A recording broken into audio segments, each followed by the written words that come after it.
tired as hell. Took me long enough to get here, like 2 days down there. Yeah, man. About to get it. I'll check back in with y'all. Peace.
But I don't have a doctorate.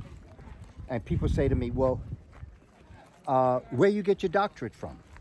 And I say, I got my doctorate from UCLA, the university on the corner of Lenox Avenue.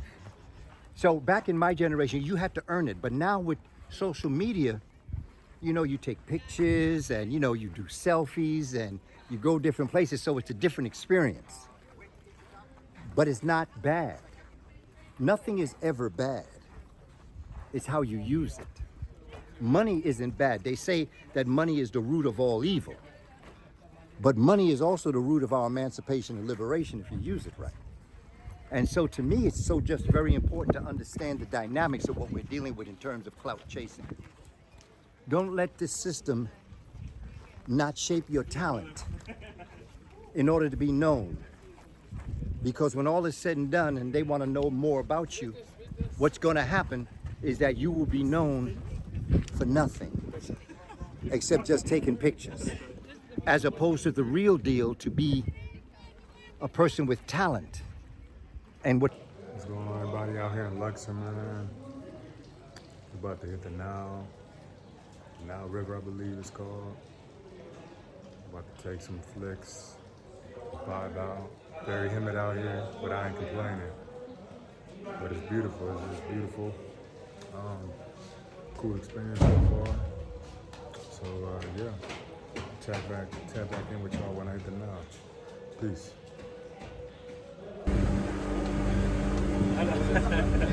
Was you looking at me? Oh, sorry, I thought you were looking at me. No, I thought you was looking at me. Oh. Sorry.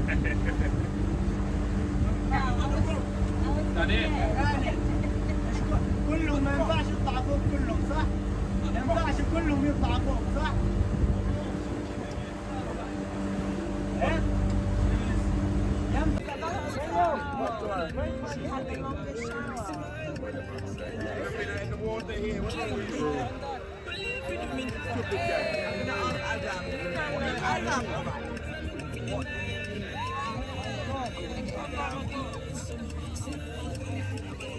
Oh, okay. Yeah, he's there. I can see him.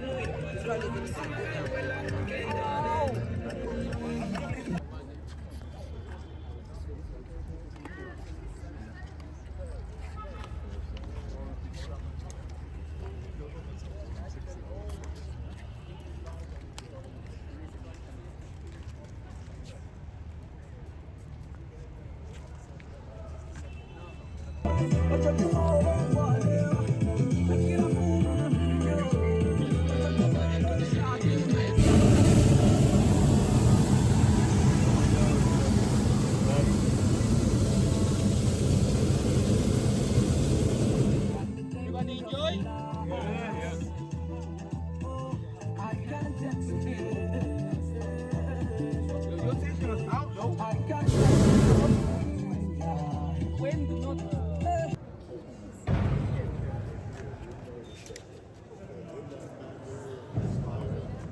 see, like at the other thing, the people that work there, they gave us cat food to, you know, the cat food. Like, I said, this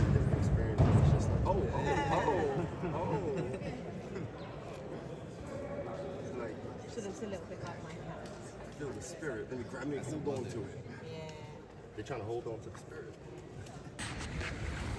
Back at it again, man.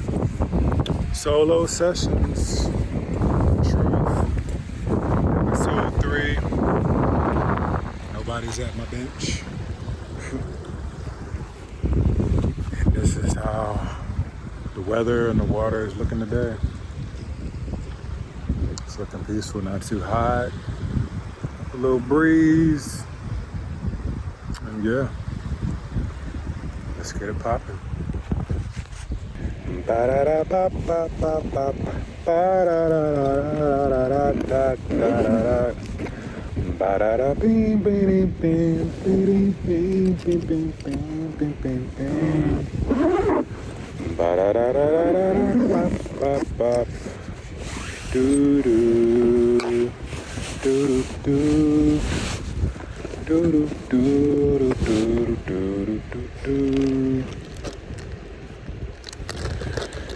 I fucked up my reeds while I was in Egypt.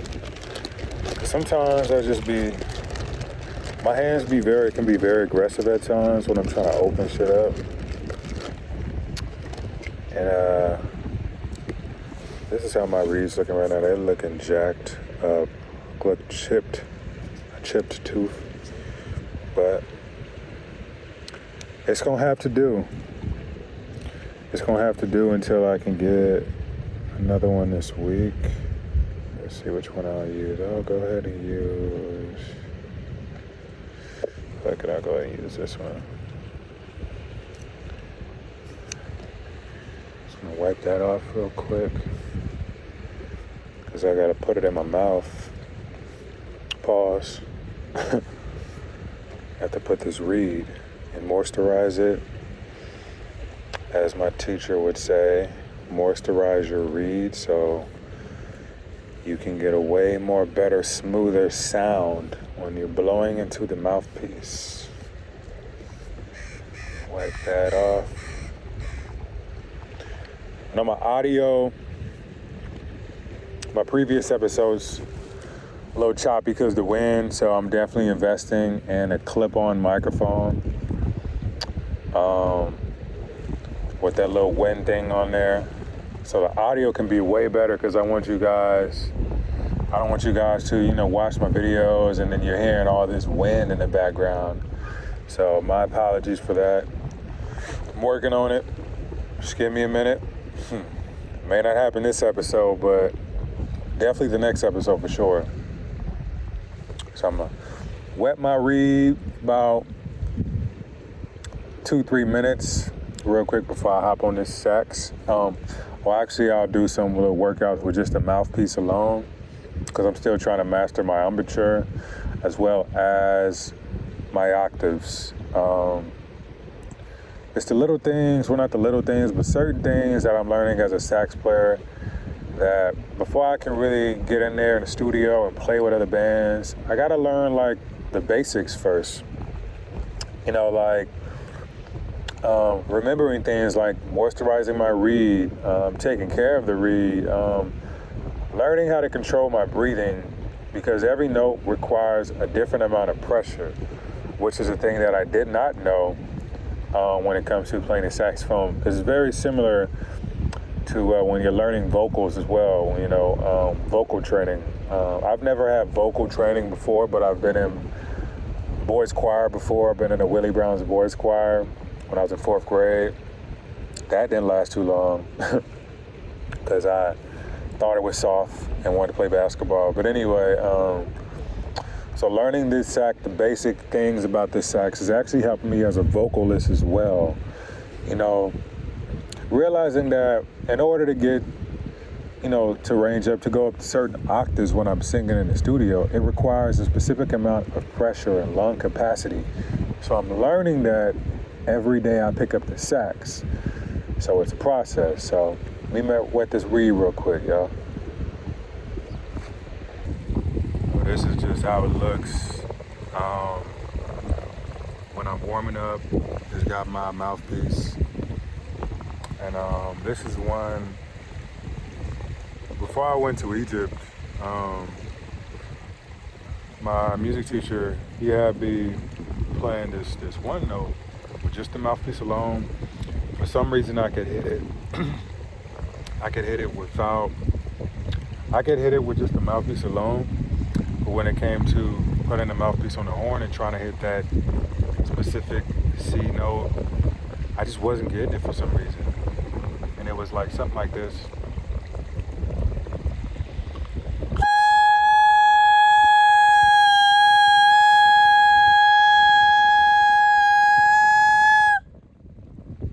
It was that note I was trying to hit. Wasn't able to get it for some reason. It just was trying.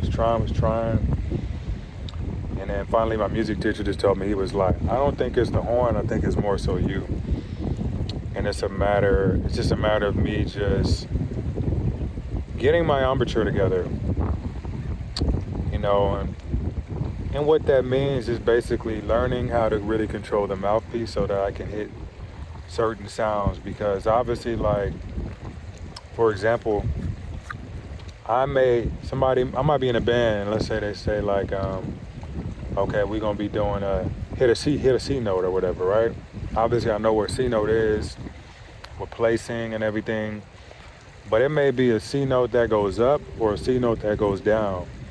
And if I only know how to play that one C note that knows how to maybe go up, or maybe I only know the one that goes down, I'm gonna be struggling, because I'm gonna be like, well, that's C note, I'm playing C note, but then I'm not thinking that, no, with your horn, you literally have to do certain things in order to go up and down octaves. And that's a challenge of mine that I'm trying to correct right now, because I know it's only going to help me in the long run. I mean, come on now, right? And then this is another one I do. Not sure what note it is, but I just do it.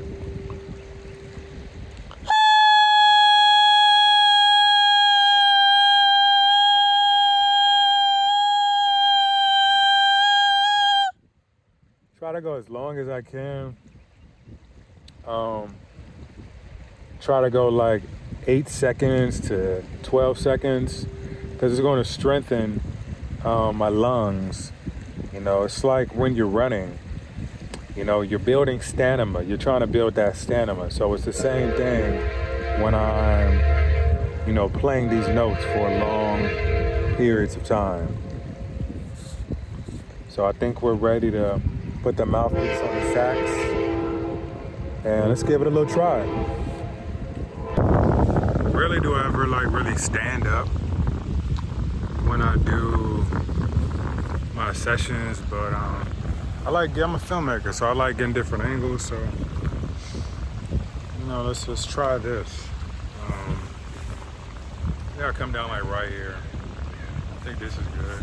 See the background. Gotta show off this beautiful sax. Let's do something right here. Let's see what we got. Warm up.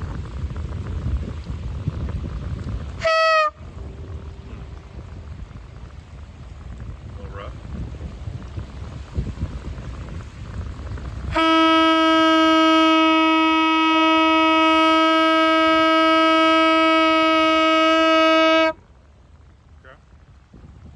Not bad. Let's hit another note.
jacked up. So it ain't coming out the best, but I work what I got, you know? So I pretty much know my C sharp,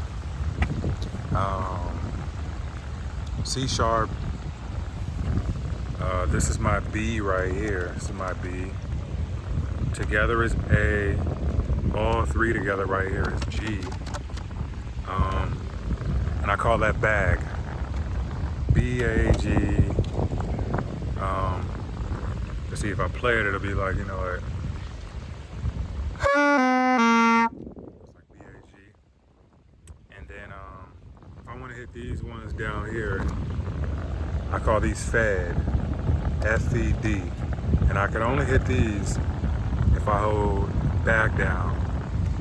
So when I hold bag down and I go for the F-E-D, it's going to sound like. So, you know, I usually go like F-E-D and just reverse it. So yeah, now I'm going to just get busy with it. Alright, let me jam out real quick. I just jammed for like 5 minutes. I caught rhythm, didn't even record it. Let me record this one right here. Definitely not gonna remember what I just played, but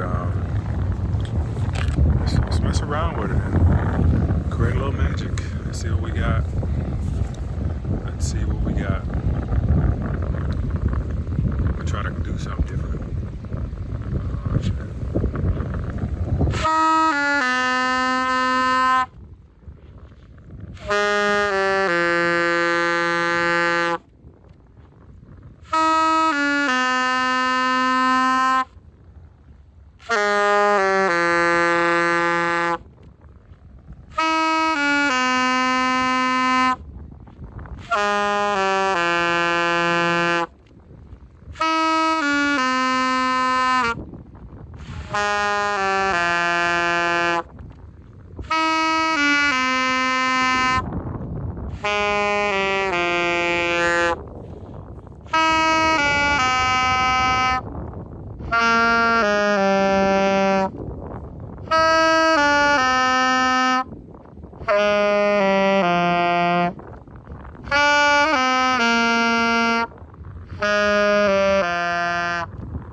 time.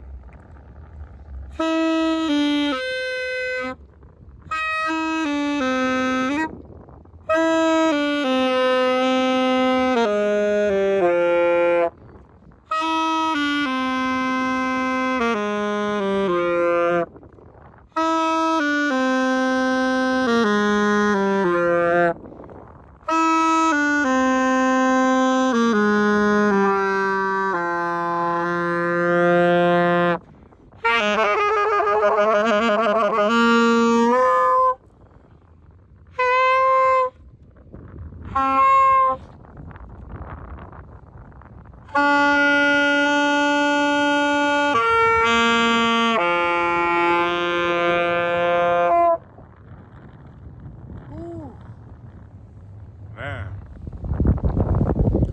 What Marley said? We're jamming. We're jamming. You know I fucked up on that last part. I'm still jamming. I'm still jamming. Alright, so I just got my little session in. I went a little light today. I usually go like 2 or 3 hours. Probably just gonna do about an hour and 30 minutes today. But yeah, man, I just really wanted to hop on here and really just talk about, I know last episode I said I was going to be at an undisclosed location. I was in Egypt for 10 days. I was on an official Kemet tour, ran by Brother Axel.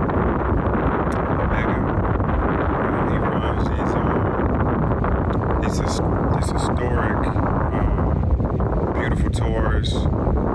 Organization is called Soul Fam. Anybody looking to get a international but educational, awakening to tap in with Brother Axel, the Soul Fam on Instagram. This is my first time traveling internationally. And it was beautiful, man. It was a beautiful experience. I'm gonna have a vlog for that as well. And I'll put put some B-roll and some dope pictures that I took from my trip. Because I actually brought my saxophone. I had to. I was inspired by Brother Satchmo Lewis, rest in paradise, Louis Armstrong. Famous musician, played the trumpet. He took this historical picture in front of the Giza Pyramid and the Sphinx, and I wanted to recreate that and add my own little touch to it. And it was unfortunate because, like, that trip, like, the only thing I had on the trip was literally my cameras, my saxophone. My luggage was in Denver because I flew in from San Francisco to Denver, but when I was on my way to Denver, the flight got derived and we had to land at another location. And by the time we got to Denver, by the time we got up in the air to get to Denver, my flight going to London was already canceled, so I had to spend the night in Denver, catch a flight the next day that went from Denver to Frankfurt, Germany, from Frankfurt, Germany to Cairo, and I was a day late to my trip, but better late than never. And I had my sax and I had my camera. And I wasn't gonna let that stop me from getting an experience of a lifetime. And I remember, like, in the group chat we have for our Soul family, as their family now. After meeting everybody and connecting, it's family for life. So shout out to my Soul Fam. You know who you are. And one of the things I said in my introduction in that, in the group chat was, I said, this is what my spirit needed. What I was talking about was my spirit needed. I've been through a lot this year. I know a lot of people may not see that when they see how just like energetic I am, but this year started off with a bang for me. The first thing was losing my father. My father transitioning.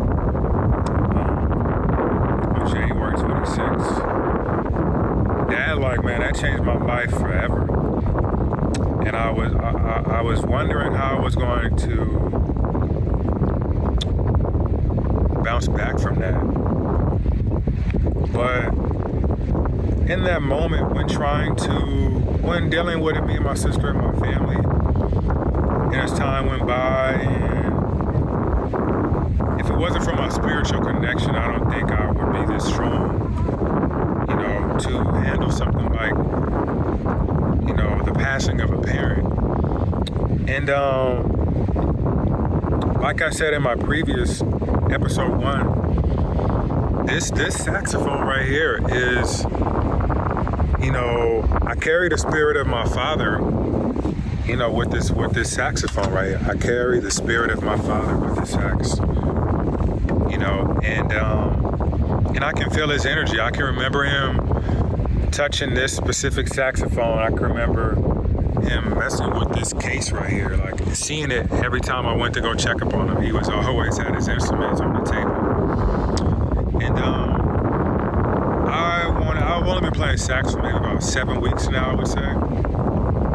And I wanted to bring us to Egypt, and I wanted to play.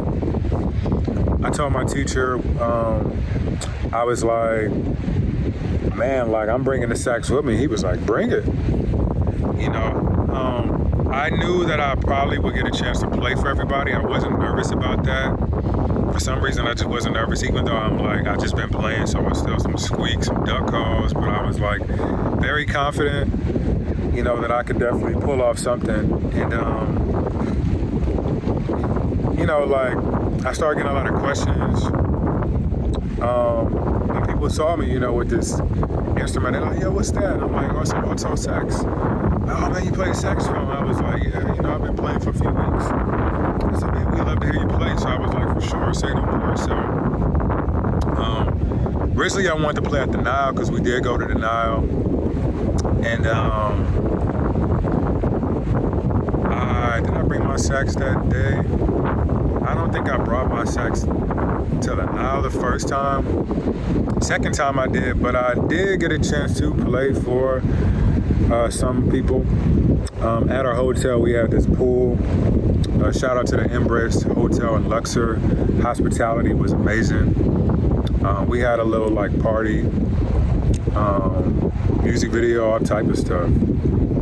And I played my sax for probably about 50 minutes. Played it over a lot of Afrobeat, and I was comfortable. I was in my element, and it was amazing. And fortunately, I didn't record it because I was playing music from my phone. I have a 15-second clip, but I have a bunch of pictures that I want to share with you all. And I'm going to share the vlog with you all as well. And I got a lot of inspiration. I definitely want to go back to Egypt for sure. And definitely one day, Robert Glasper does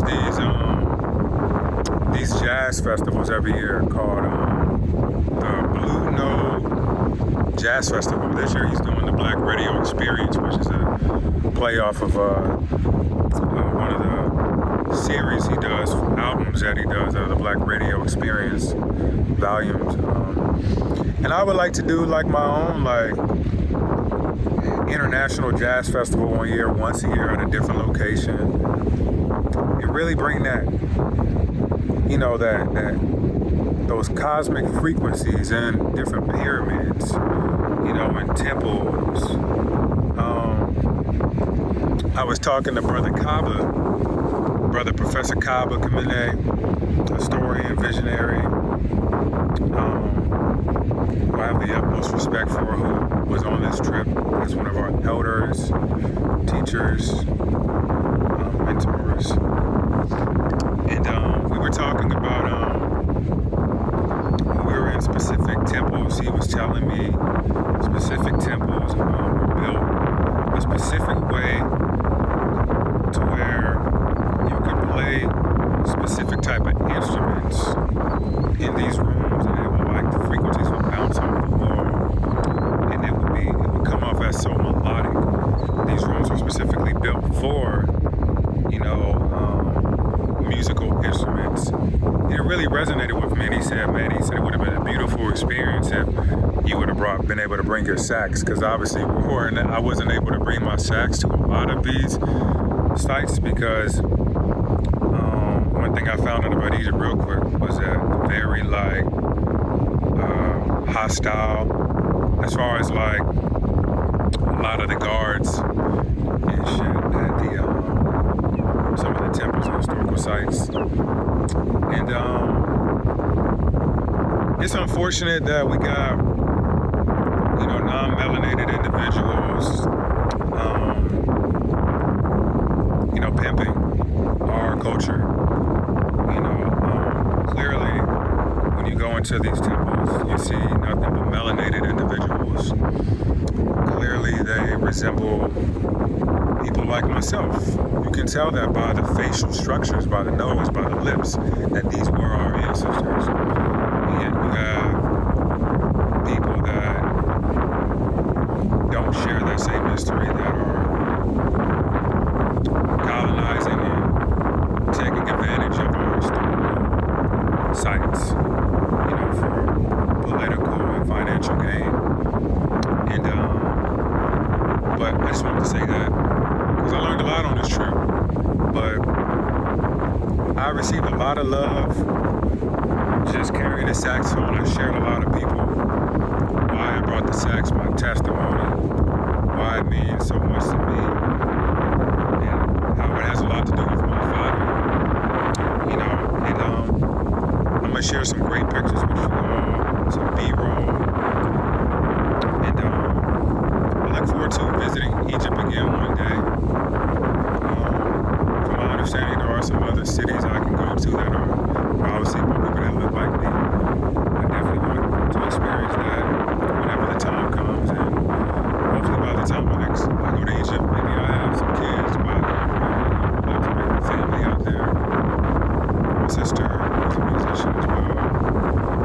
And I just want to shout out to, like I said, shout out to myself and for allowing me to, play for them. Although I wanted to play one more time at the we had to leave early. I'm very grateful for my Kemet experience. It's very spiritual, enlightening for the soul. And I look forward to bringing a jazz festival to Kemet one day, and travel across the world. And I just want to be the best musician player ever. Confidence, and it's confidence, I'm saying my goals out loud. It's not about being cocky. I hate the word cocky. I'm confident. And sometimes you gotta speak your goals out loud, as Usher said at the BET Awards. Nothing wrong with that. And it's like I want to be great. I want to be a great musician. I want to learn as many instruments as possible. And I'm so inspired. I'm so inspired by guys like John Coltrane and Charlie Parker and Isaac Hayes and Maceo Parker, Masego, Theo Crooker, Yusuf Days. I'm just so inspired, man. Like, I'm so inspired, and I got so much inspiration. This trip to Kemet was such a muse to me, like you just don't know. I wrote down so many ideas, and man, I just can't wait to drop that first album where I'm playing that sax with a live band. I already got the name of the album with the titles, the song titles. You guys are gonna love it. Because when it comes to titles, I be coming up with the dopest titles. I'm trying to tell you, watch. Give me some time, because I got my second project. I got some sax on there, but I'm not playing it. My brother, Tion, he travels with Russell, one of the best saxophone players in the game. He's on tour right now. nobody even knows this. He blessed me with, oh my God. You just gotta wait to hear it. Shout out to my brother Tion out there doing his thing. And I got a project coming out soon. About to get back in the lab and finish it. It's gonna be some shit. It's gonna be some shit. And yeah, man. This is Solo Sessions with Truth, episode 3. And I'm gonna invest in that clip on mic. And I love y'all. Shout out to my soul fam for allowing me to be vulnerable and play this sax. It was beautiful, very welcoming. Energy was everything. So see you guys on next episode. Peace.